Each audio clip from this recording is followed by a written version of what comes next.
During the turn of the century, many problems arose throughout the American society.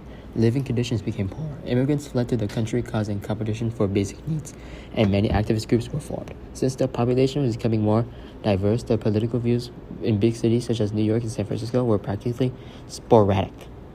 This issue eventually led to the political corruption, especially with elections. One factor that caused political corruption were political machines. Political machines were full-time politicians that wanted to keep and control political power and the money associated with it. They took over many cities due to big businesses being more powerful than the government. When political machines controlled many cities, they controlled many jobs and businesses, which restrained opportunities for many citizens. An example of this is the Tammany Hall machine led by William Boss Tweed. This political machine in the 1870s seeked out more than $200 million in New York City. Additionally, political machines took over the city governments by ward bosses and precinct captains. The ward bosses and precinct captains were responsible for getting to know the local residents. They offered assistance whenever needed in exchange for political support. An example of this is when a ward boss gives the needy a holiday turkey. Since the ward boss is being kind and considerate towards the locals, the citizens of the city supplied the votes for the political machine. Political machines often provided beneficial aid towards immigrants and unemployed workers. The political machines also rigged elections on the local and state level. One way this was accomplished was through a work contract. In order to receive one, major companies had to donate to the political machines campaign.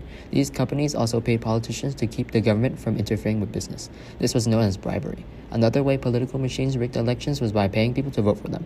If they felt like not enough people were voting for them, political machines often filled the ballot box with phony votes. Due to this corruption, many citizens had little influence on the nation's government. While you might think that political corruption only exists at local and state levels, it was also present at the national level.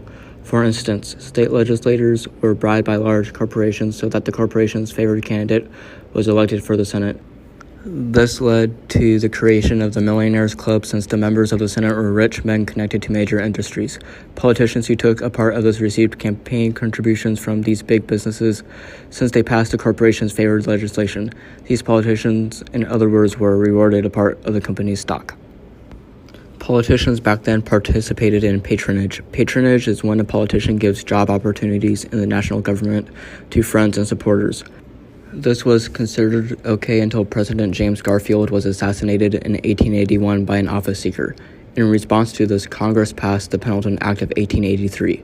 This created a baseline of requirements for hiring non-military government employees. One of the requirements was to pass an exam that was created by a civil service commission. These exams were specified and approved by the president. This limited the competition for office seekers. During the reign of political machines, bribery became the most common with businesses and people. Businesses would often bribe politicians to cast votes that favored their interests. People who wanted public service jobs had to buy their way in. Trying to get jobs in some cities were very costly. An example of this was being a teacher in Philadelphia during the turn of the century. Teachers in Philadelphia during this time had to pay political machines $120 of their first $141 that they earned. Many progressives realized that corruption takes place in city governments.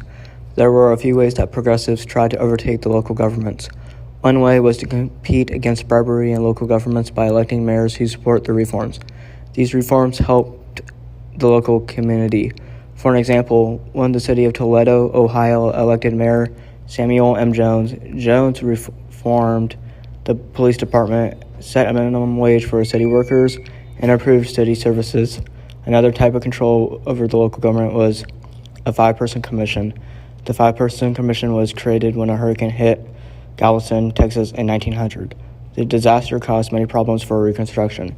Each commissioner that helped with aid was specialized in a type of field such as finance or public safety. Since the 5 people in this commission had different fields of work, the commission was very productive on reconstructing Galveston. Progressives also realized that corporations took over state governments when the rights of everyday citizens were limited. Progressives set up many reforms to claim the rights of everyday citizens. One type of reform was a secret ballot that helped citizens vote privately without any interfering outside forces. Another kind of reform was known as direct primary. Direct primary enabled citizens to vote for representatives that want to support their party by running for office. The third type of reform was known as recall, since it allowed voters to remove an elected official before his or her term expires. The fourth and final type of reform is known as Referendum. Referendum allows voters to examine laws made by legislators. However, was mostly favored in Western states. In addition to creating election reforms, progressives also voted for reform-minded governors to help their cause. An example of a progressive governor is Robert La Follette of Wisconsin. He fought against railroads because they controlled distribution of many products. La Follette tried to regulate railroad trade by imposing more taxes. Another example of a progressive reformer is Hiram Johnson of California. He regulated child labor, signed a law that allowed women to work for 8 hours, and regulated utilities but mainly focused on fighting railroads. These reform-minded governments helped progressives with getting Congress established the 17th Amendment.